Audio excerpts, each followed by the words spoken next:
ইয়াসিন ওয়াল কুরআনিল হাকীম ইন্নাকা লামিনাল মুরসালিন আলা সিরাতিন মুস্তাকিম।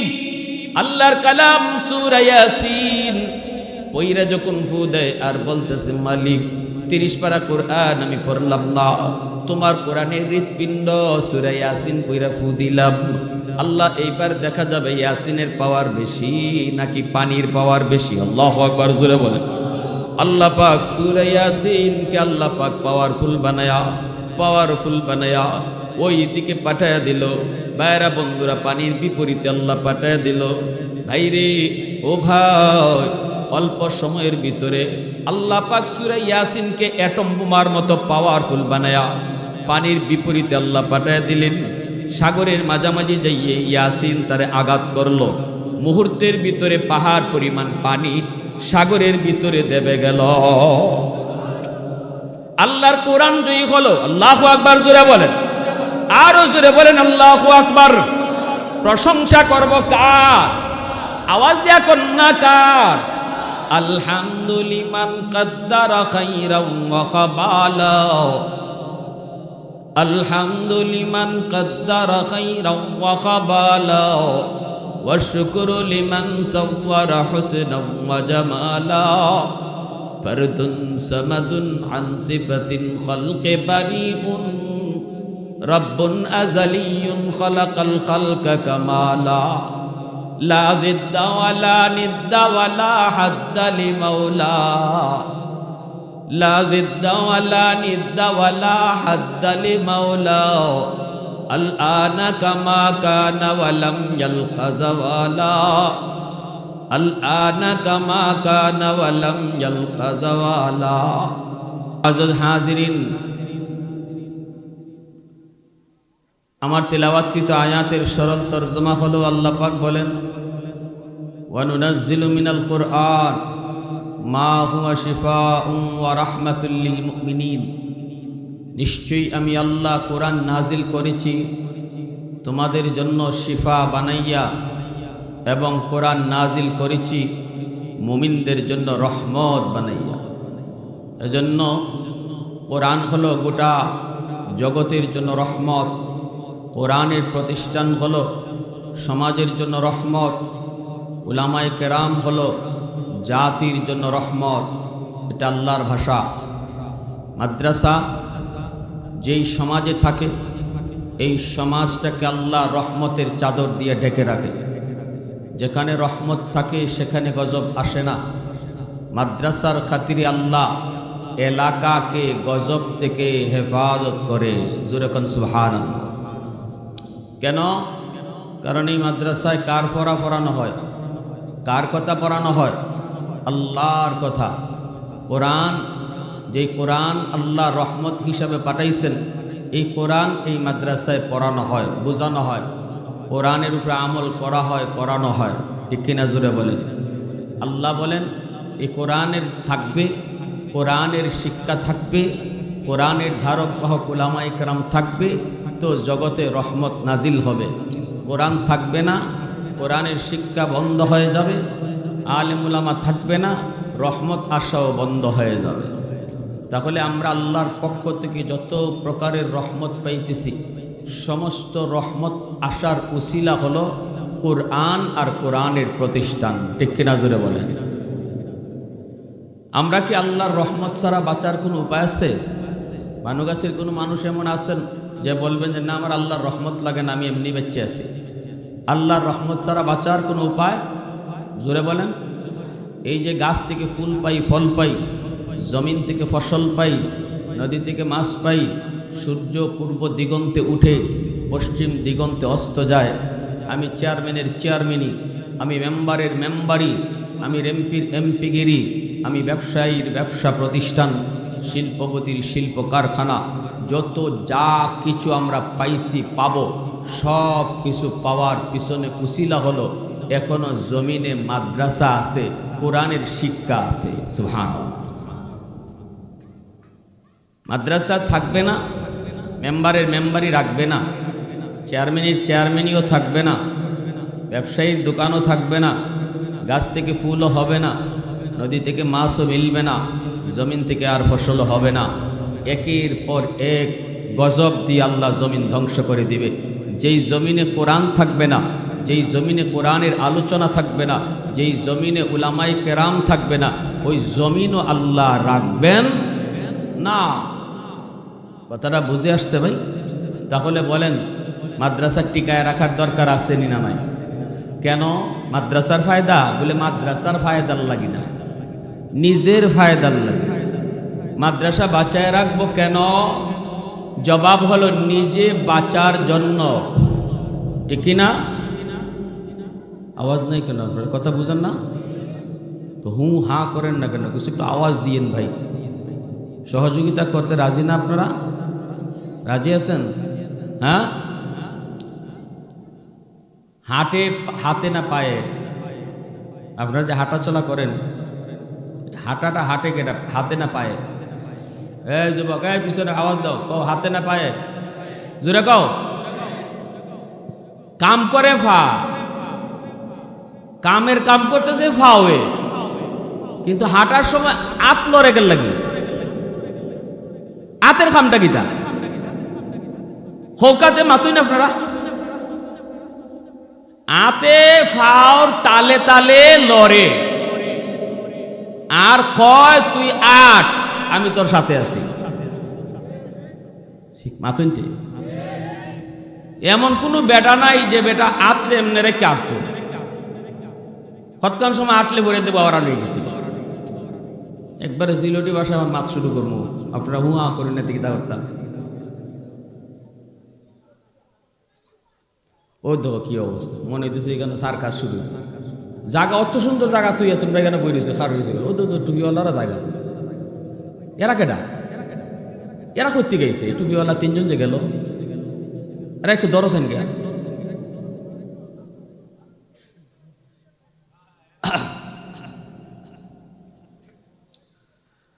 তে খামের খাম করে আতে না ফাওয়ে, আত লইরা ফাউরে সাপোর্ট দে। ফাউরে কি দে? সাপোর্ট দে, কয় তুমি আটো, আমি সাথে আছি। এই জন্য ফাও চলে। আমি কথা কইমু, কাম করবো আমি, আর আপনারা হু হা কইরে হাতের কাম করবো। কারা কারা রাজি আছেন? হাত তো একটু দেখান দেখি।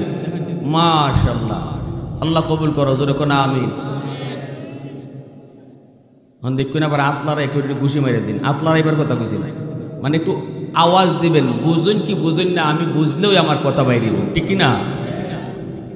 আল্লাহ তুমি আমাদের সবাইকে আমলের নিয়তে শোনার তৌফিক দান করো।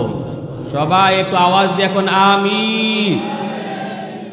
আমার ভাইরা, যে কথা বলতেছিলাম, মূল কথা, আমার আলোচনার মূল কথা যে বিষয়টা হবে, এই বিষয়টাই আমি দুই কথায় বললাম।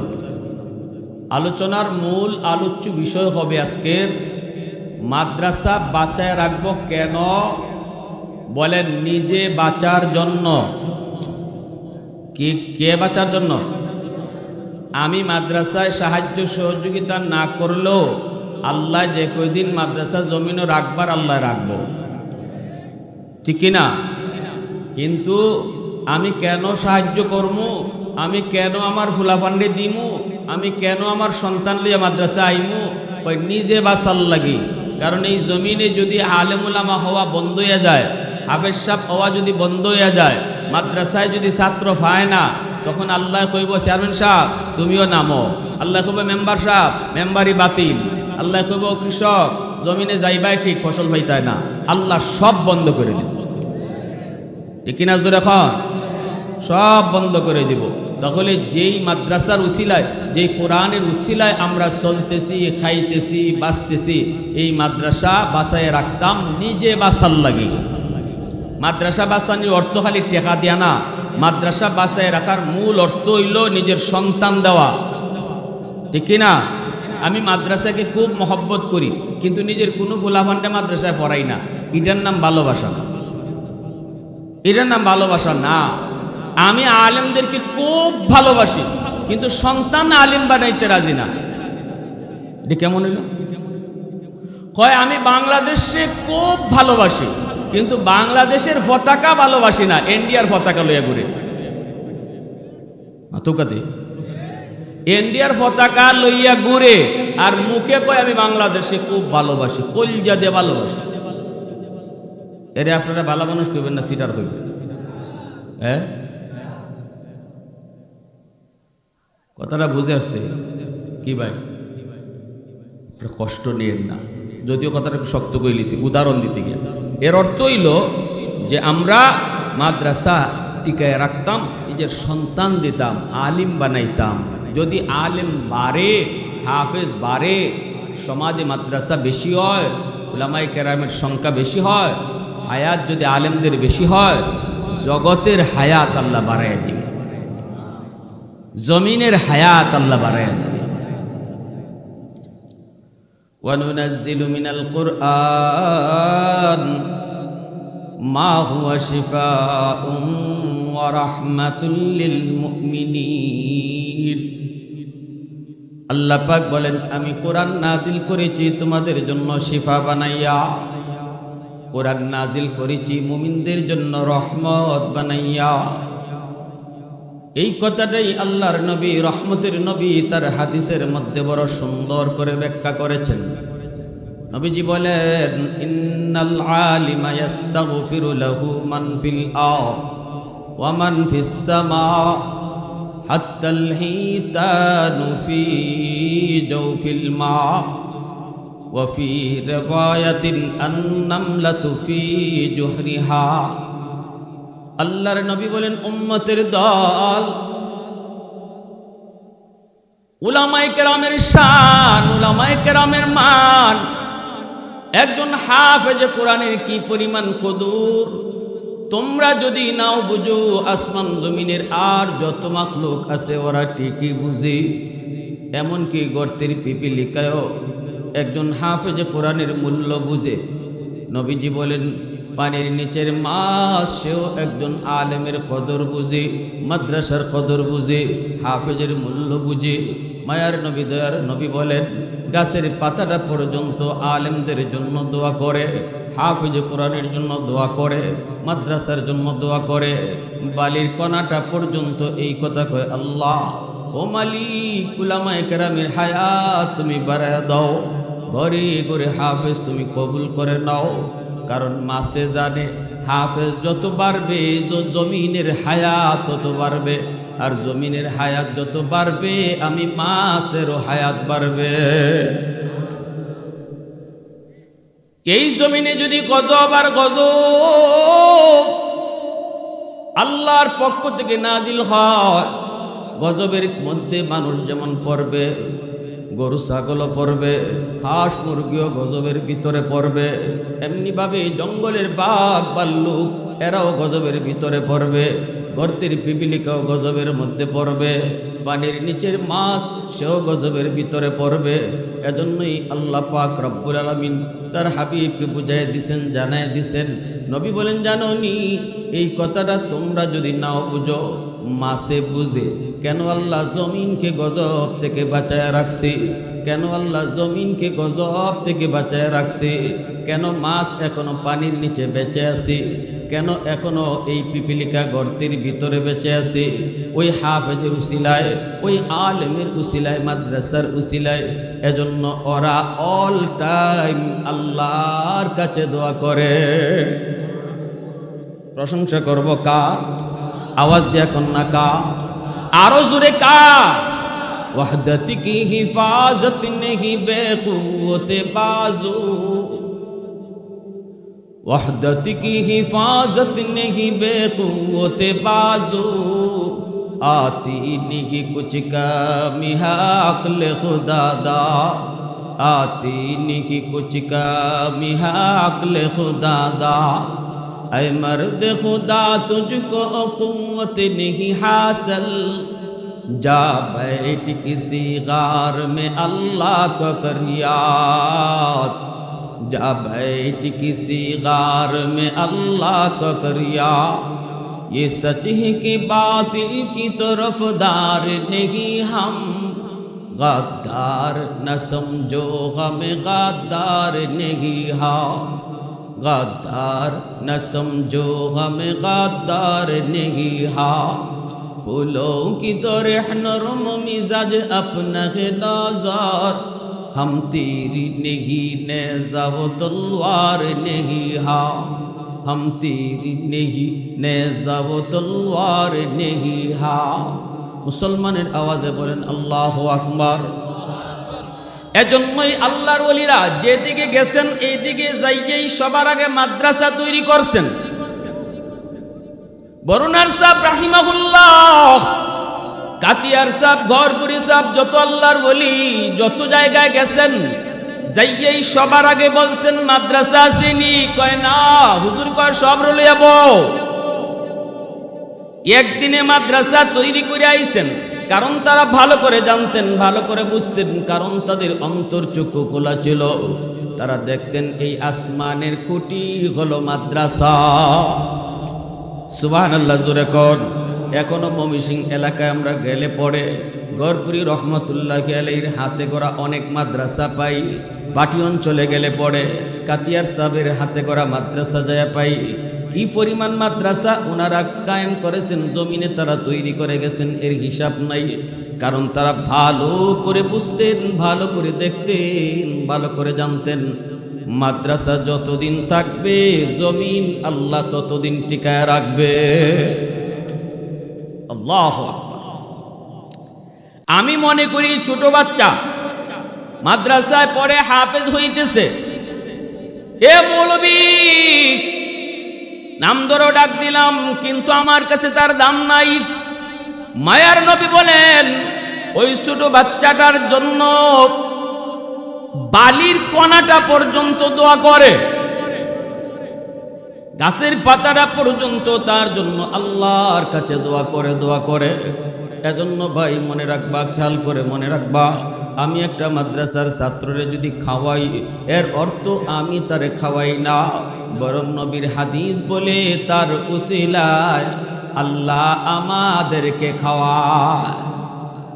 আমি যদি মাদ্রাসায় 500 টাকা দান করি, 1000 টাকা দান করি, 1 বস্তা চাউল দেই, এর অর্থ এই না যে আমি মাদ্রাসা টিকায় রাখছি, বরং তা মাদ্রাসার উসিলায় আল্লাহ আমার মতো ব্যবসায়ীরে টিকায় রাখছে।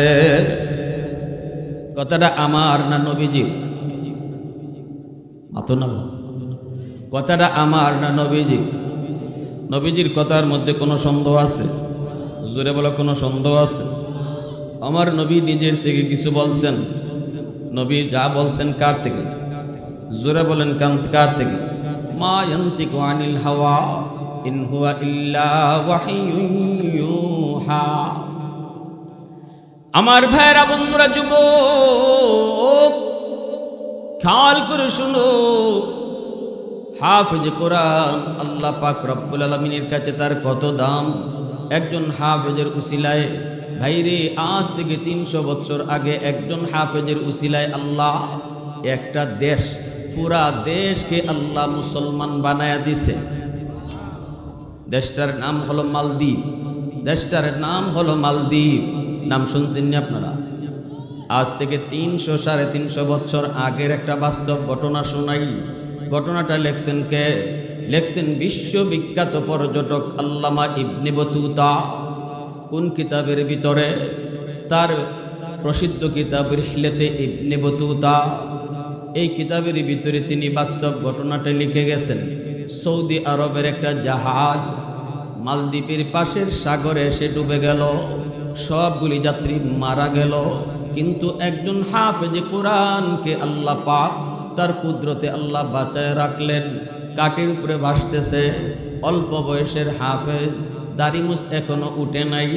বোঝা গেল কোরআন সিনায় নেওয়া বাহাদুরি না, আল্লাহর কালাম কার সিনায় ডুববি এটা জানেন শুধু কে? আওয়াজটা একটু জোরে কও না রে ভাই, আল্লাহর নামটা। সিলেটের মানুষ আপনারা, আপনাদের তো জজবারও বেশি হওয়ার কথা, ঠিক কি না?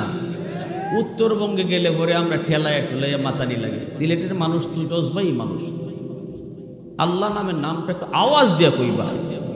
বরুণার সাবের এলাকার মানুষ আপনারা, জজবাই এলাকার মানুষ। কিতা জিমাই গেছিল, আর ঠান্ডাও তো অত পড়ছে না। ঠান্ডা কোনো অত পড়ছে? তা কোনো ঠান্ডা নেই। পারবো ইনশাল্লাহ? কারা কারা সজাগ আছেন হাত উঠে একটু আল্লাহরা দেখান।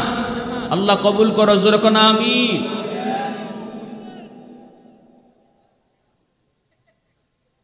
মন্ত্রীর ফুরা ওইলই হাফিজ সাহেব ওই জীবুগা এমন না, চেয়ারম্যানের ফুত ওইলেই হাফিজ ওই জীবুগা এরম বিষয়টা এরম না, ঠিক না জোরে কই? কোটি কোটি টাকার মালিক ওইলই ফুত হাফিজ ওই জীব এত সহজ না। টেকা দিয়া হরিণের চোখ পাওয়া যায়, সন্তানদের টেকা দিয়ে হাফিজ বানানি যায় না। কথাটা বিশ্বাস হয় না? কি দেখেন আপনারা? আল্লাহ রাব্বুল আলামিন হাজারো হাজারো সিনার ভিতরে আল্লাহ যেই বাচ্চার সিনাকে আল্লাহ নিজে চয়েস করে, ওই সিনায় আল্লাহ তার কালামকে আমানত রাখে। সুম্মা আওরাসনাল কিতাব আল্লাযী নাসতাফাইনা মিন ইবাদিনা। আল্লাহ নিজে এই কথা বলছেন। নবী নির্বাচন আল্লাহর হাতে। নবীও যে কেউ হইতে পারে না, ইচ্ছা করলে নবী হওয়া যায় না, আমল কইরা ওলি হওয়া যায়। আব্দুল কাদের জিলানী গেছেন গিয়া, এখনো হইতে পারবো কেউ। জিলানির মার মতো মা যদি হয়, জিলানির বাপের মতো বাপ যদি হয়, জিলানির মতো যদি আমল করনেওয়ালা হয়, এখনো আব্দুল কাদের জিলানী, মঈনুদ্দিন চিশতি, হাজারো আব্দুল কাদের জিলানী জন্ম হওয়া অসম্ভব কিছু না, সম্ভব। কিন্তু একজন নবী হওয়া সম্ভব না, ঠিক না? নবী সম্পূর্ণ কার হাতে? আল্লাহ যারে চয়েস করব তারে আল্লাহ নবী বানায় দিব। এইবার এটা আল্লাহর সিদ্ধান্ত। আল্লাহ কারে বানাইব? যারে আল্লাহর মায়া লাগছে তারে নবী বানায় দিছে। আল্লাহু আকবার, জোরে কর। আর আল্লাহ নিজের হাতে তারে গইরে নিছে, ঠিক না? এটা আল্লাহর চয়েস। এখানে আমার আপনার কিচ্ছু বলার নাই, ইকতা কর নাই, ইকতা করার সুযোগ নাই। আমি সারা বছর রোজা রাখি, আমি সারা রাত নফল পড়ি, আল্লাহ আমারে কি দেখে না? নবী বানাইতে পারে না আমারে? ইকতা করার সুযোগ নাই। ঠিক তেমনি আল্লাহ রাব্বুল আলামিন বলে, আমার বান্দাদের ভিতর থেকে কার সিনাত আমি কোরআন দিমু, এটাও আমার চয়েস। আল্লাহু আকবার, জোরে বলে। এটাও কার চয়েস? আল্লাহর চয়েস। এজন্যই টেকার জোরে সন্তানরে হাফেজ বানানি যায় না, ক্ষমতার জোরে সন্তানকে হাফেজ বানানি যায় না, অথচ রিক্সাওয়ালার সন্তান হাফেজে কোরআন হয়ে যায়, ঠিক না? গরিবের সন্তান হাফেজে কোরআন হয় কেন? আল্লাহ চয়েস করেছে, আল্লাহ পছন্দ করেছে, এটা আল্লাহর পছন্দ। আমার ভাইরা, বন্ধুরা, যুবক, ওই হাফেজ কোরআন অল্প বয়সের হাফেজ কাঠের উপরে বাসতেছে। আল্লাহ কারে হাফেজ বানাবে সেটা বয়সেরও বিষয় নয়। অল্প বয়সের ভিতরেও আল্লাহ হাফেজে কোরআন বানাইতে পারে কি পারে না? দেখছেন নি আপনারা? দাড়ি নাই, মুছ নাই, এমন হাফেজ পাইছেন নি? মাতুন্নি বহু আছে, বহু, ঠিক না? কথা ঠিক মতো ফুটে না, কয় 10 পারা হাফিজ। আল্লাহু আকবার, জোরে বল। নামটা ঠিক মতো কইতে পারে না, কয় 5 পারার হাফিজ। সুবহানাল্লাহ। মালদ্বীপের জেলেরা সাগরে নামলো মাছ ধরার জন্য। কাঠের উপরে ভাসতেছে একটা হাফেজ কোরআন। কিন্তু মালদ্বীপের মানুষ তখন তারা মুসলমান ছিল না, আল্লাহকে চিনত না, মূর্তি পূজারী ছিল, আগুনের পূজারী ছিল। ওই মানুষগুলি তারা দূর থেকে দেখতেছে কাঠের উপরে ভাসতেছে একটা ছোট্ট বাচ্চা। বড় মায়া লাগলো, চেহারাটা বড় সুন্দর, কারণ জাহাজটা ছিল সৌদি আরবের জাহাজ, বাচ্চাটার বাড়ি হলো সৌদি। আমার নবীর দেশের মানুষ, চেহারা তো সুন্দর হবেই। নৌকায় উঠাইল তারা, এরপরে বাচ্চাটারে মালদ্বীপের বাজারে নিয়ে তুলল বিক্রি করার জন্য। তখনকার সময়ে মানুষ বেচা কেনা হইত। এত সুন্দর বালক, এত সুন্দর বালক, চড়া দাম চাইল, চড়া দাম, যেন মনে হয় একদিকে বাচ্চা আরেকদিকে স্বর্ণ, এইভাবে যেন বেচবে। কেউ তো সাহস করে না, কেউ তো সাহস করে না, এত দাম দেখি না।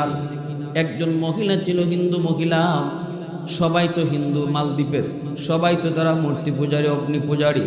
ওই মহিলার কাছেও খবর গেল, মহিলাটার কোনো ছেলে সন্তান নাই, আছে শুধু একটা মেয়ে সন্তান। মহিলাটার একটা ছেলে বড় দরকার, স্বামীও নাই, সংসারে স্বামী নাই, আছে শুধুমাত্র একটা মেয়ে। ওই মহিলাটা চিন্তা করে আমার সম্পদের কোনো অভাব নেই, কিন্তু যদি আমি দুর্বল হই, আমি যখন বৃদ্ধ হব, তখন আমারে কে পালবে, কে আমারে খাওয়াবে, কে আমাকে দেখাশোনা করবে? মেয়েটা বড় হলে পরে তো স্বামীর বাড়িতে চলে যাবে, আমি তখন একা হয়ে যাব, কে আমাকে পালবে? একটা ছেলের বড় প্রয়োজন। খবর পেল বাজারে একটা ছেলে বিক্রি হবে। মহিলা দ্রুত বাজারে হাজির। ওই জেলেদেরকে বলে, টাকা কত লাগবে তোমরা বলো। স্বর্ণ এক পাল্লায়, বাচ্চা এক পাল্লায়, যা লাগে তা দিয়েই হাফেজ সাহেবকে কিনে নিল। আল্লাহু আকবার জোরে বলেন। এইদিকে সংসার সুন্দর চলল। হাফেজ কোরআন মহিলাকে মা কয়ে ডাকে, বোনটারে বোন কয়, বোনটাও তারে ভাইয়া কয়। এইভাবেই চলছে। হাফেজ সাহেব, সে যে কোরআনের হাফেজ, মহিলা তা জানে না, কোরআন কি জিনিস বুঝেই না। হাফেজ সাহেব কইলে বুঝবেও না। দিন যায় রাত যায়, হঠাৎ একদিন হাফেজ কোরআন দেখতে পেল তার মা কান্না করে। মা তুমি কেন কাঁদো? মহিলাটাই বলতেছে, বাবা তোমার কাছে বলে কোনো লাভ হবে না, মা একটু বলো না তুমি কেন কান্না করো? মহিলায় কয়, বাবা এই মালদ্বীপ শহরে প্রতি বছর নির্ধারিত তারিখে রাত যখন 12টা বেজে যায়, তখন সাগরের পানি ভয়ঙ্কর রূপ ধরে মালদ্বীপ শহরের উপরে আক্রমণ করে, অসংখ্য অগণিত মানুষ মারা যায়, ঘর বাড়ি সব ভেঙ্গে চুরে চুরমার করে ফেলে।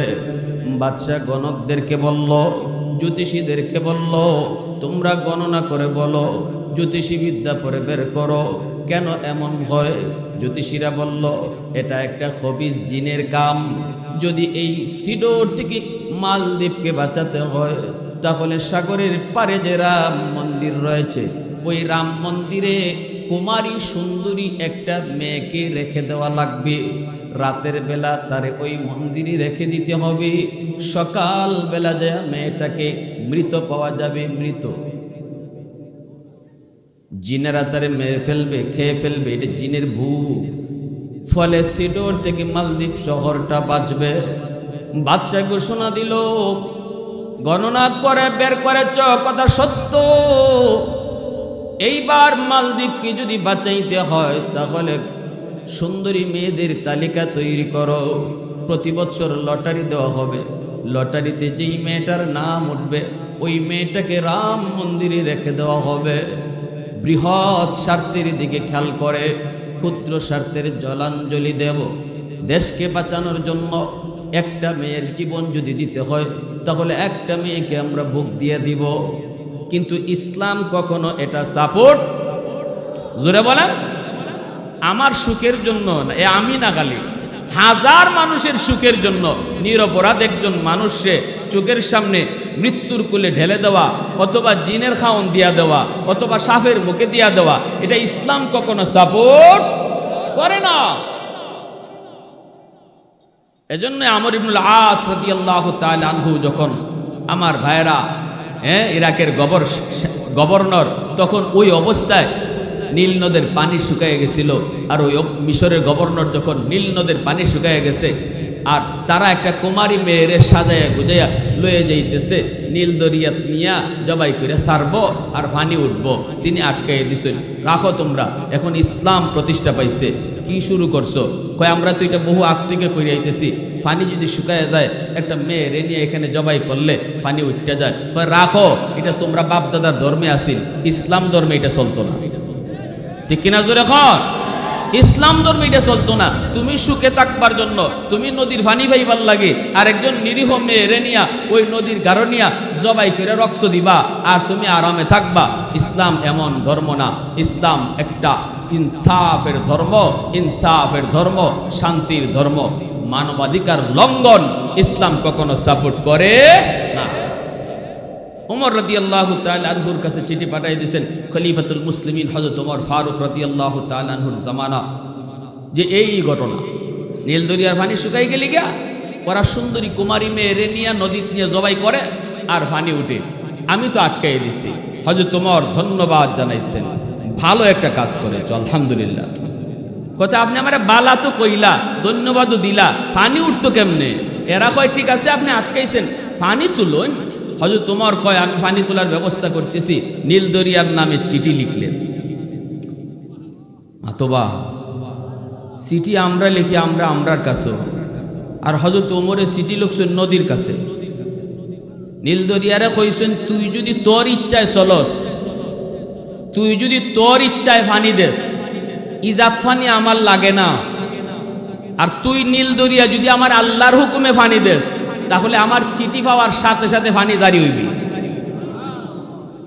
এই চিঠি নিয়া খালি নীলদরিয়াত ফালাইছই, সাথে সাথে ওই নীলদরিয়াত পানি যে আইছে, তখনও আইছে, এখনো আছে, কিয়ামত পর্যন্ত দুনিয়ার সব নদীর পানি শুকায় গেলে গো নীলদরিয়ার পানি শুকায়গা। फारूक तेरा नाम से इस्लाम रहेगा, दुनिया की अदालत में तेरा नाम रहेगा, दुनिया की अदालत में तेरा नाम रहेगा। सिद्दीक तेरा नाम से इस्लाम रहेगा, दुनिया की सदाकत में तेरा नाम रहेगा। उस्मान तेरा नाम से इस्लाम रहेगा, दुनिया की सखावत में तेरा नाम रहेगा। हैदर तेरा नाम से इस्लाम रहेगा, दुनिया की शजाअत में तेरा नाम रहेगा। मुआविया तेरा नाम से इस्लाम रहेगा, दुनिया की सियासत में तेरा नाम रहेगा, दुनिया की सियासत में तेरा नाम रहेगा। मुसलमाনের आवाज এখন আল্লাহু আকবার। আমার ভাইরা বন্ধুরা যুবক হাফেজে কোরআন কয় মা আমাকে একটু তুমি বুঝায় বলো। কয় বাবা এই বছর লটারি দেওয়া হয়েছে, এই লটারিতে আমার একমাত্র কলিজার টুকরা মেয়ে যে তোমাকে ভাইয়া কয়, তুমি যারে বোন কয়ে আদর করো, আমার মেয়েটার নাম এই বছর লটারিতে উঠে গেল। বাদশার পক্ষ থেকে জানানো হয়েছে সন্ধ্যা হলে পরে ওরা আসবে, এসে আমার মেয়েটাকে জোরপূর্বক ধরে নিয়ে যাবে, রাম মন্দিরে রেখে দেওয়া হবে। আর ওই অবস্থায় মেয়েটাকে জিনেরা মেরে ফেলবে। সকালবেলা যাইয়া আমার মেয়েটার লাশ আনা হবে রে বাবা। যেই মেয়েটাকে এত আদর করে বড় করলাম, যেই মেয়েটাকে এত আদর, এত মায়া, এত মহব্বত করে আমি মা বড় করলাম, আজ চোখের সামনে মেয়েটাকে জিনের ভুগ দিতে হবে। চোখের সামনে আমি মার চোখের সামনে মেয়েটাকে মরণের ঘাটে ছেড়ে দিতে হবে। কেমন করে আমি মা সেটা সইব? কেমন করে আমি মা সেটা সইব? এজন্য আমি মা কাঁদতেছি। হাফেজে কোরআন কয় মা টেনশন তুমি করো না, সমাধান আমি দেব। আল্লাহু আকবার জোরে বলেন। সিডরও হবে না, পানিও আসবে না, আমার বোনেরও কোনো ক্ষতি হতে দেব না। কয় বাবা কেমনে, কিভাবে কিভাবে তুমি কি করবা বুঝি না। হাফেজ সাহেব কয় মা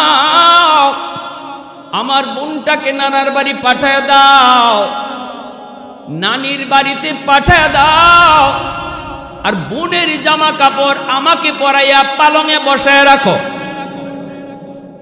আমার দাড়ি নাই, মুছ নাই, মেয়ে লোকের পোশাক পরে বসা থাকলে কেউ বুঝবে না আমি যে ছেলে। আমাকে মেয়ে মনে করে ওরা মন্দিরে রাখুক, এরপরে বোঝা যাবে সিঁদুরের পাওয়ার বেশি নাকি আমার সিনায় 30 পারা কোরআনের পাওয়ার বেশি। মহিলায় কয় বাবা কোন কোরআনের কথা বলো? বুঝি না, বুঝি না, কোন কালামের কথা তুমি বলো বুঝি না। হাফেজ সাহেব কয় মা এত কিছু তোমার বুঝতে হবে না, আমি যা বলি তুমি তা করো। বোনটারে নানার বাড়িতে তুমি পাঠায় দাও, আমাকে বোনের জামা কাপড় পরে পালঙে বসায় রাখো। মা তুমি কোনো টেনশন করো না। মহিলাকে বাবা না, আমি তোমাকে হাতছাড়া করতে পারবো না, তোমার যদি কোনো ক্ষতি হয় আমি সেটা সইতে পারবো না। ও বাবা না না, আমি তোমাকে মরণের ঘাটে দিতে পারবো না, লাগলে আমার মেয়েটাকে নিয়ে যাক, তোমাকে আমি দেব না। হাফিজ সাহেব কয় মা টেনশন তুমি করো না, মা তুমি টেনশন করো না গো, আমার কিচ্ছু হবে না, কারণ আমার সিনায় 30 পারা কুরআন।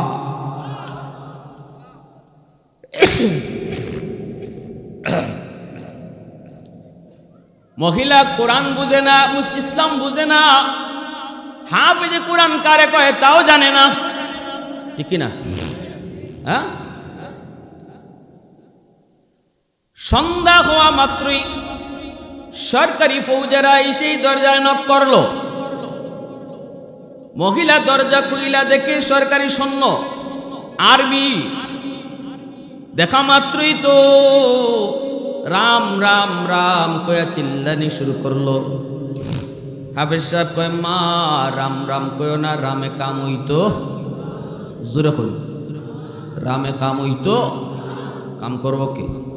জোরে কোন কাম করব কে? রাম যে কত হইছে এর তো হিসাব নাই। কাবা শরীফে মূর্তি আছিল 360টা,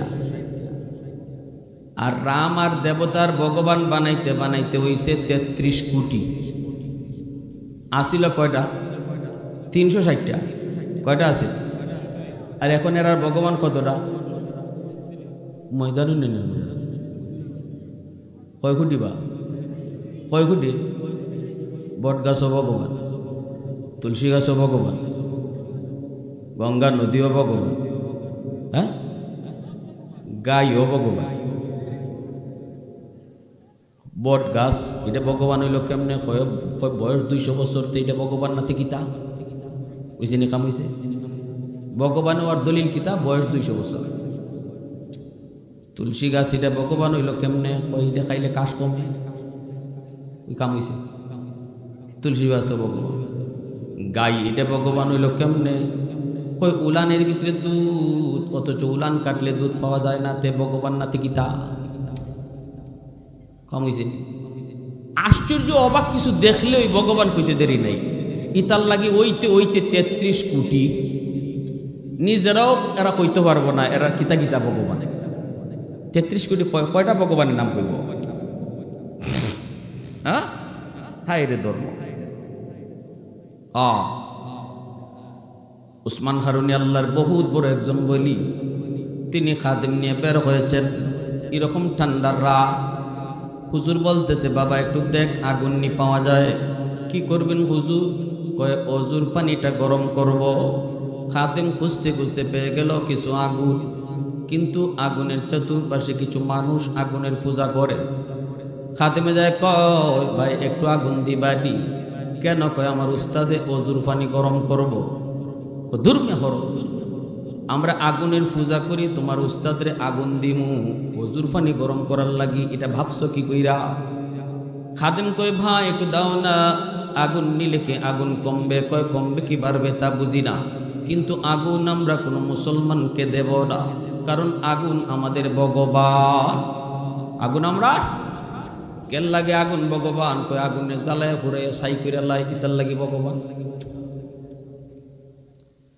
হুজুর আগুন তো পেয়েছি, কিন্তু ওরা আগুন দিবে না কেন? কয় আগুন নাকি আর ভগবান। উসমান হারুনি কয় আমারে লইয়া যা। কয় ভাই একটু আগুন দাও না। কয় দিমু না কইছি না, আবার তুমি আইছো কেন? কয় কেন দিবা না? কয় আগুনের পূজা করি। কেন পূজা করো? কয় বাপ দাদাই করছে। কেন করছে? কয় জানি না। কও না। কয় যদ্দূর জানি আগুনের পূজা করলে মরণের পরে আগুনে জ্বালাইতো না, মায়া করব, তার লাগি পূজা করে। উসমান হারুনি কয় তাহলে মরণের পরে আগুন তোমাদেরকে মায়া করবে কি করবে না দুনিয়াতে একটু টেস্ট করো। কয় কেমনে? কয় আগুনের মধ্যে আঙ্গুল দিয়া দেখো, আঙ্গুল জ্বালায়নি। যদি আঙ্গুল না জ্বালায় তাহলে বুঝবাই মরণের পরেও জ্বালাইতো না। আর যদি দুনিয়াতেই তোমার আঙ্গুল জ্বালায় তাহলে বুঝবাই 14 বছর, 20 বছর, 70 বছর আগুনের পূজা করলেও আগুন খুশি না। আগুন কি তা না? আরে খুশ থাকলে তোমার আঙ্গুল জ্বালাইতে লাগে। 70 বছর যদি আগুনের পূজা করো, দেহ পরে একটা আঙ্গুল দিয়া দেখো জ্বালায়নি। যদি না জ্বালায় তে বুঝবায় খুশি আছে। আর যদি জ্বালায় তে বুঝবায় হে খুশ না, মরণের পরে ইচ্ছা মতো শেষবো। অগ্নি পূজারী দলেরা কয় মৌলবি আইসি রে, আমরা বুদ্ধি করে আগুনে ফুরে মারত। কয় আগুনের স্বভাবটাই তো জ্বালানো, আগুন তো জ্বালাইবই। উসমান হারুনি কয় ভুল বলেছ, আগুনের স্বভাবটাই জ্বালানো নয়, আগুন চাইলেই জ্বালাইতে পারে না। আগুন যদি নিজেই জ্বালাইতে পারত তাহলে ইব্রাহিম খলিলকে কেন আগুন জ্বালাইল না? মুসা কালিমুল্লাহ তুর পাহাড়ে পড়ে আছেন, গোটা তুর পাহাড়টা জ্বলল, অথচ মুসা নবীর পশম জ্বলল না। বোঝা গেল আগুন চাইলেই জ্বালায় না, আগুন কারো না কারো আদেশে জ্বালায়। ঠিক না? হ্যাঁ ভাইরা বন্ধুরা, এবার অগ্নি পূজারীরা কয় মৌলবী কোন ইব্রাহিম কোন মুসার কথা কও, এত কিছু বুঝি না, এগুলো আমরা জানিও না। উসমান হারুনি কয় তাহলে এখন দেখলে বুঝবাইনি? কয় এখন দেখলে বুঝমু। সাথে সাথে উসমান হারুনি ছোট্ট একটা বাচ্চারে কুলে নিয়া আল্লাহু আকবার কইয়া লাফ দিয়া আগুনের ভিতরে চলে গেছেন। সাথে সাথে ওরা রাম রাম রাম কয়ে চিল্লানি শুরু করলো, আর মনে মনে কয়ে চিৎকার করে কান্দে, আর কয় মৌলবী মরছে মরুক, মৌলবী জ্বলছে জ্বলুক, কিন্তু আমাদের এই ছোট্ট বাচ্চাটার কি দোষ ছিল? আমাদের এই শিশু বাচ্চাটার কি দোষ ছিল? ওরে কেন আগুনে নিয়ে গেল? এইবার এই কথা কয়া কয়া রাম রাম কয়ে চিল্লায়। তাকে দেখে আল্লাহু আকবার, আগুনের ভিতরে যেই অলি ঢুকছেন, আগুনের ভিতরে যেই মহামানব ঢুকছেন, বাচ্চা কুলে নিয়া আগুন দাউ দাউ করে জ্বলতেছে, কিন্তু তাদের গায়ে স্পর্শ করে না। আল্লাহ! তাহলে আগুনের মালিক আসেনি না নাই? আরো যেরকম আসেনি না নাই? অবাক হয়ে সবাই তাকায় থাকলো। কিছুক্ষণ আগুনের ভিতরে তাইকা ছোট্ট বাচ্চাটাকে আদর কইরা চুমা দিয়ে তিনি আবার লাফ দিয়ে বের হয়ে আসলেন। আল্লাহু আকবার কইয়া আবার বের হয়ে আসলেন। হাসতেছেন, বাচ্চাটারে কুলে নিছেন। বাচ্চাটার পশম জ্বলল না, উনার পশম জ্বলল না। এইবার অগ্নি পূজারীরা কয়, আগুনের পূজারীরা কয়, হায়রে এতদিন আমরা কারে ভগবান কইছি? আগুন তো বড় ভগবান না, যারে জ্বালাইছে না হে তো বড় ভগবান। ওই দেখুন ভগবান বাড়ে কেমন, বুঝছেন নি? এতদিন কইছে আগুন ভগবান, এখন আগুনে যারা জ্বালাইছে না হে বড় ভগবান। এখন দেখা যায় ভাও পরে ভক্তি দেওয়া শুরু করব সব প্রান্তে। আল্লাহর ওলি উসমান হারুনি কে? খাজা মঈনুদ্দিন চিশতি রহমতুল্লাহ আলাইহির উস্তাদ, খাজা মঈনুদ্দিন চিশতি রহমতুল্লাহ আলাইহির পীর খাজা উসমান হারুনি। উনার ফাও পরে ভক্তি দেওয়া শুরু করব। আত লাঠি লইয়া খাইতের সাবের মতো শুরু করছেন মায়ের। চিনেনি? বেকুফের বেকুফ, জঙ্গলের জঙ্গল। তোরা তো যারে যেটা দেখো এরই ভগবান কম। আমারে যে আগুনে জ্বালাইছে না এর লাগে আমি ভগবান। আগুনে যে আমারে জ্বালাইছে না এটা আমার কোনো ক্রেডিট না। আমি আগুনের মালিকের পূজা করি, আগুনের পূজা না। তোরাও আগুনের মালিকের পূজা কর, আগুনে তোরারও জ্বালাইতো না, ঠিক না? মুহূর্তের ভিতরে সবগুলি আগুনের পূজারী কালেমা পড়ে মুসলমান হয়ে গেল। मैं तालिब मौला हूँ मेरे इश्क़ निराला, मैं तालिब मौला हूँ मेरे इश्क़ निराला, है जुमला जहाँ जिनके तजल्ली से उजाला, है जुमला जहाँ जिनके तजल्ली से उजाला, मादर दो जहाँ गैर खुदा यार नदार, जुज़ याद खुदा ही चिदिगर कार नदार, जुज़ याद खुदा ही चिदिगर कार नदार। मुसलमाনের আওয়াজে বলেন আল্লাহু আকবার। আরো জোরে বলি আল্লাহু আকবার। ভাইরা বন্ধুরা, যুবক এইবার একটু মনোযোগ দিয়ে শোনো ঘটনাটা। ভাইরা বন্ধুরা, এইবার সরকারি সৈন্যরা তারা ঘরের ভিতরে ঢুকলো। ঢুকে দেখে তাকায় দেখে পালনের মধ্যে একটা মেয়ে বসা, মেয়ে লোকের পোশাক পরে একটা মেয়ে বসা। বলুন তো আমার বয়ান বুঝে থাকলে এটা মেয়ে না ছেলে? এই পিছনের যুবক রাখো, মেয়ে না ছেলে? এত সুন্দর। আর্মিরা তাকায় কয় এত সুন্দর মেয়ে তো মালদ্বীপে দেখি নাই। সুন্দর তো হবেই, কারণ তার বাড়ি তো মালদ্বীপ না, বাড়ি হলো আমার নবীর দেশে। ধরতে যাবে হাফেজে কোরআন কয় ধরা লাগবে না, আমি নিজেই যাব। দাড়ি নাই মুছ নাই, মেয়ে লোকের পোশাক পরা, ওরা তো মেয়ে লোক মনে করেই নিয়ে যাইতেছে। মারে যুবক সান্ত্বনা দিয়ে যায়। হাফেজে কোরআন মাকে সান্ত্বনা দিয়ে কানে কানে কয় মা আমি কালকে সকালেই আসতেছি। আল্লাহ, মা গো তুমি টেনশন করো না গো মা, কোনো টেনশন তুমি করো না। এই বইলে হাফেজ সাহেবকে তারা নিয়ে গেল। হাফেজ সাহেবকে নিয়ে মন্দিরের ভিতরে রেখে দিল। মন্দিরের ভিতরে রেখে তারা চলে আসলো। ও ভাই যুবক, একটু খেয়াল করে শোনো, আল্লাহর কালামের কি পাওয়ার, আল্লাহর কালামের পাওয়ার কি আছে না নাই? একটু জোরে কও, আছে না নাই? এর যুবক, আল্লাহ পাক রব্বুল আলামিন কয় জানুনি জমিন প্রতিদিন আমি আল্লাহর কাছে আবদার করে, ও মালিক আমি আর কত সইব, আসবিরু ইলা মাতা আসবিরু, ধৈর্য ধরব তো আর আমি কতকাল ধৈর্য ধরব। এই যে বেনামাজি আমি জমিনের উপর দিয়ে কত হাঁটে, ওই যে সুদখুর আমি জমিনের উপর দিয়ে কেমনে হাঁটে, ওই যে দেখো না আল্লাহ ঘুষখুর আমি জমিনের উপর দিয়ে কেমনে চলে। আলা কুল্লা ইয়াউমিন ওয়াল আরদু ইস্তাজিলু রাব্বাহু আবতালিউ ইবনা আদম ফি করি। হাদিসে কুদসি বলতেছি, আল্লাহ পাক কয়ে জানোনি জানোনি জমিন কিন্তু প্রতিদিন আবদার করে মালিক আর কত আমি নাফরমানি দেখব, ওই নাফরমানকে জমিনের উপর দিয়ে আর কতকাল আমি চলতে দিব গো আল্লাহ, অনুমতি দাও, পরে আমি গিলে ফেলবো। আল্লাহ কয়ে শুধু জমিন নয়, সাগর মহাসাগরগুলি পর্যন্ত এই আবদার করে। ওয়াল বাহরা ইয়াস্তাজিলু রাব্বাহু, সাগর মহাসাগরের পানিগুলো আবদার করে। এর যুবক, কক্সবাজার সমুদ্র সৈকত, ওই সমুদ্র সৈকত দেখার জন্য কত যুবক কত যুবতী সেখানে যায় রে, যায় পানিতে নেইমা অন্যায় করে, অপরাধ করে, গুনাহ করে। সাগরের পারে বসে বসে দাঁড়ায় দাঁড়ায় কত অন্যায় কত গুনাহ করতেছে।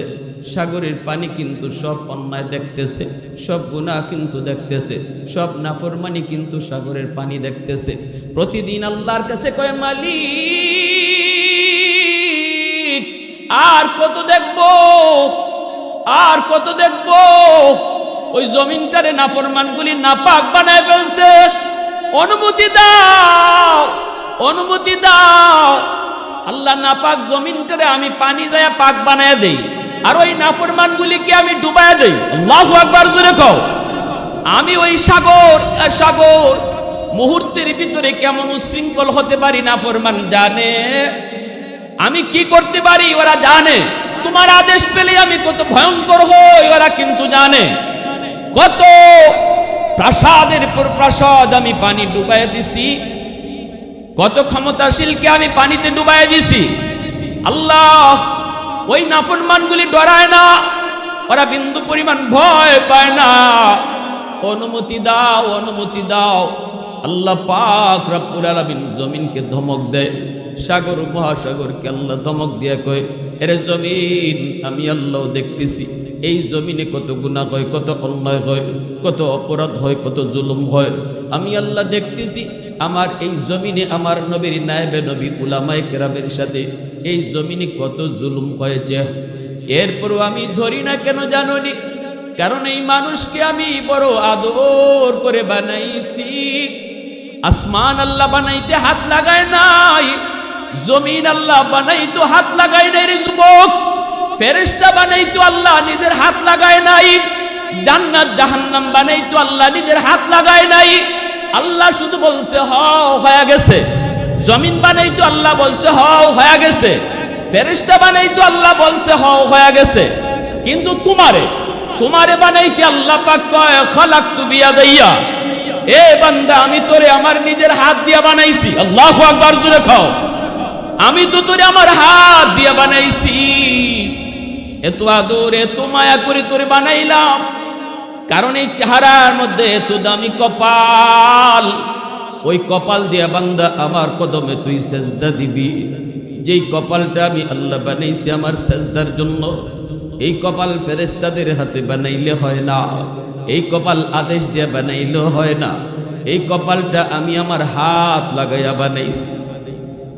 আল্লাহ পাক কয়ে জবিন শুন, আমার ওই বান্দা বান্দিকে ধ্বংস করার কথা তোরা বলবি না, যতই গুনাহ করুক আমি দেখতেছি, এরপর আমি নগদ ধরব না, কারণ আমি জানি কোথায় কোন জায়গায় মাহফিলে যাইয়া, কোন এক আলেমের কাছে যাইয়া, কোন এক আমার ওলির কাছে যাইয়া আমার ওই নাফরমান বান্দাটা চোখের পানিটা ফালায়া শুধু যদি একবার কয় আল্লাহ ভুল করেছি, মুহূর্তের ভিতরে আমি তার জীবনের সব গুনাহ মাফ করে দিব।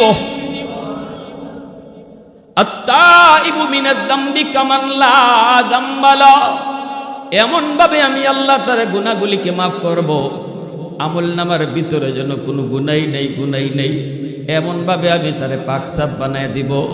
অতএব সাবধান, তোরা আমার আর আমার বান্দা বান্দির মাঝখানে কেউ নাক গলাবি না। সকালবেলা তওবা করবে সকালেই কবুল, রাতে তওবা করবে রাতেই কবুল, যখন যেখানে বসে তওবা করবে সেখানেই আমি কবুল করে নিব। তওবা করার জন্য চেয়ারম্যানের কাছে যেতে হয় না রে যুবক, তওবা করার জন্য মেম্বারের হাতও ধরতে হয় না, তওবা করার জন্য ইমাম সাহেবের হাতও ধইরা তওবা করতে হয় না, তওবা করার জন্য মুখ দিয়ে আওয়াজ করে গুনার কথাও শুনাইতে হয় না। দিলে দিলে বসে বসে যদি এই নিয়ত করো মালিক যত গুনাহ করেছি আর করবো না, তোমার দিলের খবর আল্লাহ জানেনি না জানে না। আল্লাহ পাক বসার আগে তোমার নাম লেখছিল গুনাহগারের খাতায়, আর দিলে দিলে তওবা করছো মালিক আর নাফরমানি করবো না, আর নামাজ ছাড়বো না, আর মারে কষ্ট দিব না, আর বাবারে কষ্ট দিব না, আর উলামায়ে কেরামের সাথে বেয়াদবি করবো না, আর সুদ খাবো না, আর সুদের ব্যবসা করবো না। দিলে দিলে শুধু কইছো, কেউ শুনে নাই, শুনছে আল্লাহ। মুহূর্তের ভিতরে তোমার নাম ওলির খাতায় উঠায় দিবে। এজন্য প্রত্যেক তওবাকারী তওবা করার সাথে সাথে তার নাম ওলির তালিকায় তুলে দেওয়া হয়, ওলির তালিকায় তার নাম উঠে দেওয়া হয়। এজন্য বলি যুবক, ও যুবক শুনো, দিল দিয়া কথাগুলি শুনো। উলামায়ে কেরাম এত কষ্ট করে দেশ দেশান্তরে ঘুরে, উলামায়ে কেরাম নদী নয়, বন্দর নয়, রাত নয়, দিন নয়, তোমাদের কাছে আইসা আইসা একটাই শুধু কথা বলে, এখনো সময় আছে, বুঝো, এখনো সময় আছে, তওবা করো। কারণ যৌবনের পর বৃদ্ধকাল পাবা এর কোনো গ্যারান্টি নেই। কত যুবক যৌবনে কবরে চলে যায়, কত যুবক যৌবনে মার আগে বাবার আগে কবরে শুয়ে যায়। ডান দিকে তাকাইলে দেখবা তোমার খেলার সাথী কবরে শুয়ে রইছে, বাম দিকে তাকাইলে দেখবা তোমার লেখাপড়ার সাথী কবরে চলে গেছে। সকালে যার সাথে হাঁটছো, রাতে যার সাথে চা খাইছো, সকালেই তার মৃত্যুর খবর। তওবা না কইরা কেউ কবরে যায় না রে যুবক। এতটুকু বলার জন্য উলামায়ে কেরাম দেশ দেশান্তরে ঘুরে এত সুন্দর আয়োজন করা হয়। ওই হাফেজ কোরআন মন্দিরে গেল, মেয়ে লোকের পোশাক খুইলা, পরনে ছিল তার ছেলের পোশাক, যায় নামাজ মন্দিরের ভিতরে বিছায়া দিল। আল্লাহু আকবার জোরে কও। সাজদায় পড়ে আল্লাহর কাছে কান্দে, কই মালিক আজ প্রমাণ হবে ওই জিনের পাওয়ার বেশি না তোমার কোরআনের পাওয়ার বেশি। আল্লাহ প্রমাণ হবে সিডুরার সাগরের পানির ক্ষমতা বেশি নাকি তোমার কালামের পাওয়ার বেশি। রাত যখন 12টা বেজে গেল, সরকারের পক্ষ থেকে পাগলা ঘন্টা বাজানো হয় জনগণকে সতর্ক করার জন্য। সিডুর হওয়ার টাইম হয়ে গেছে, জলোচ্ছ্বাস হওয়ার টাইম হয়ে গেছে, হয়তো বা পানি আক্রমণ করতে পারে, বুক তো আমরা দিছি, এরপর অসতর্ক করে পাগলা ঘন্টা বাজায়। ওই হাফেজ সাহেব পাগলা ঘন্টার আওয়াজ শুই না সাগরের দিকে তাকায় দেখি পানিটা পাহাড়ের মতো উপরে উইটা, পানির উপরে আগুনের লুক্কা, দানবের মতো মালদ্বীপ শহরের দিকে পানি আসতেছে। ওই অবস্থায় হাফেজ সাহেব আল্লাহর কালামের সূরা ইয়াসিন পয়রা ফু দিছে। আল্লাহু আকবার জোরে কর। ইয়াসিন ওয়াল কুরআনিল হাকীম ইন্নাকা লামিনাল মুরসালিন আলা সিরাতিম মুস্তাকিম। আল্লাহর কালাম সূরা ইয়াসিন পয়রা যখন ফু দেয় আর বলতেছে, মালিক 30 পারা কোরআন আমি পড়লাম না, তোমার কোরআনের হৃৎপিণ্ড সূরা ইয়াসিন পয়রা ফু দিলাম। আল্লাহ এইবার দেখা যাবে ইয়াসিনের পাওয়ার বেশি নাকি পানির পাওয়ার বেশি। আল্লাহু আকবার জোরে বলেন। আল্লাহ পাক সূরা ইয়াসিনকে আল্লাহ পাক পাওয়ারফুল বানায়া ওই দিকে পাঠায়া দিল। ভাইরা বন্ধুরা, পানির বিপরীতে আল্লাহ পাঠায়া দিল। ভাইরে ও ভাই, অল্প সময়ের ভিতরে আল্লাহ পাক সূরা ইয়াসিনকে অ্যাটম বোমার মতো পাওয়ারফুল বানায়া পানির বিপরীতে আল্লাহ পাঠায়া দিলেন। সাগরের মাঝামাঝি যাইয়ে ইয়াসিন তারে আঘাত করলো। মুহূর্তের ভিতরে পাহাড় পরিমাণ পানি সাগরের ভিতরে দেবে গেল। আল্লাহর কোরআন জয়ী হলো। আল্লাহু আকবার জোরে বলেন, আরো জোরে বলেন আল্লাহু আকবার। প্রশংসা করব কার? আওয়াজ দিয়া কন্যা কার? আলহামদুলিমান কদ্দারা খাইরাও ওয়া খাবালা, আলহামদুলিমান কদ্দারা খাইরাও ওয়া খাবালা, ওয়া শুকরু লিমান সাওয়ারা হুসনাও ওয়া জামালা, ফরদুন সামাদুন আন সিফাতিন খালকি বারিউন, রব্বুন আযালিয়ুন খালাকাল খালকা কামালা, লা জিদ্দা ওয়ালা নিদ্দা ওয়ালা হাদ্দা লিমাওলা, লা জিদ্দা ওয়ালা নিদ্দা ওয়ালা হাদ্দা লিমাওলা, আল আনা কামা কানা ওয়ালাম ইয়ালকা যাওয়ালা, আল আনা কামা কানা ওয়ালাম ইয়ালকা যাওয়ালা। কষ্ট হইতেছে আপনাদের ভাই? কষ্ট হইতেছে? একটু আওয়াজ দিয়ে জিকির করা যাবে অল্প টাইম? লা ইলাহা ইল্লাল্লাহ জুড়ে।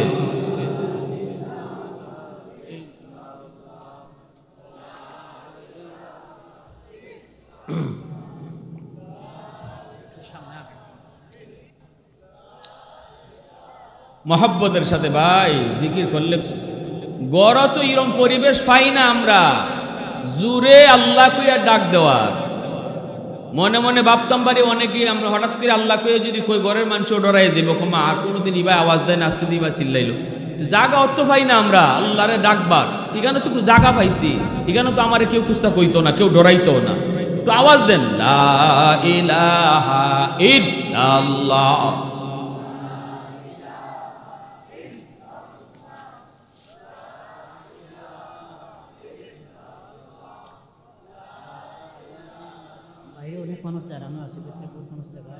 ও ভাই, আমরা যদি আমার এক মুসলমান বাইরে এই জান্নাতি সামিয়ানা আর জান্নাতি বাগানো জায়গা দেই, মরার পরে আল্লাহ ই উসিলায় মূল জান্নাতও আমার জায়গা দিলাইব।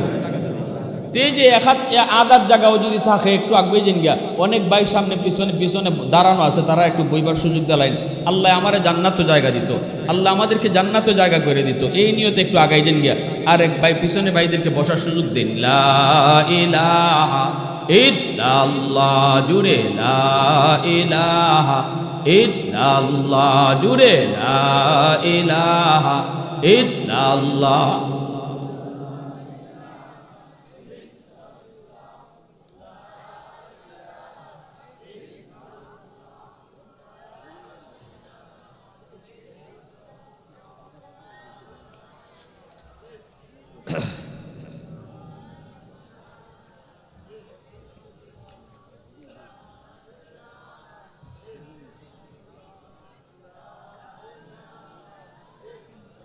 মাশাআল্লাহ, লা ইলাহা ইল্লাল্লাহ।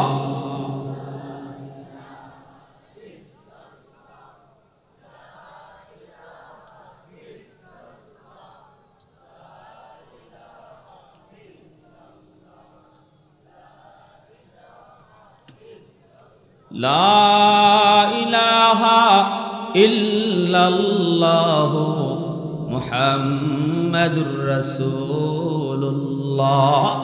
জোরে সুরে বলি সাল্লাল্লাহু আলাইহি ওয়াসাল্লাম। ও ভাই, আল্লাহর কালামের পাওয়ার আছে না নাই? জোরে মাতো আছে না নাই? গরফুরি সাহেব রাহিমাহুল্লাহ শনি মঙ্গলবারে ফু দিতা, মানুষ লাইন দইরা জগ কইরা বোতল কইরা গেলাস কইরা পানি নিতা। এখন অত মানুষ আইন গরফুরি সাফ কইরা যান বিপদ হগল তারে এইভাবে যদি গেলাস আর জগ ফু দেওয়ান লাগে তে তাইনের এই দিনও শেষ, এই রাইতো শেষ। এজন্য সাবে মাদ্রাসার ফুকরির মাঝে ফু দিয়ে যাই থাকা, ফুকুরও ফু দিয়া কইতা ফুকুর থেকে পানি নেও, পুরা ফুকুর এক ফুতে খামই যেত। মানুষ গেলাস বইরা বইরা পানি নিত, খামই যেত। আল্লাহর কালামের আসর আছে না নাই? এক লোক আইছিল অনন্ত কি আইয়া কয়, হুজুর আমি বড় শখ করে আইছি আপনার কাছ থেকে এখন ফু নিতাম।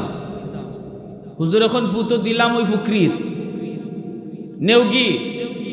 কয় না হুজুর, আমার একটু একটু খাস করে একটা ফু দেন। ফুকরির মাঝে আপনি ফু দিয়ে জান গিয়া ই কুনার ফু হি কুনা যায় কেমনি? হুজুর এখন তোমার একই নয় নানি, বেটা আইসাইসি কয়। কয় হুজুর একই নয়, ইতমিনানে কলবের লাগে, আত্মার শান্তি। আমার এই জগখানা কান ফু দিলাও কা গরফুরি সাহেব এখন বালা করে ধরো কিতা কই জোরে মাতো কিতা কই বালা করে ধরো। আমরা উস্তাদরা যারা সামনে আসলে এরা নিজে চোখে দেখছই, বেটা লইছে কাছের জগ। হুজুর এখন এক হাত দিয়ে ধরলে হইতো না, দুই হাত দিয়ে ধরো। দুই হাত দিয়ে জগ হইবা ধরছো।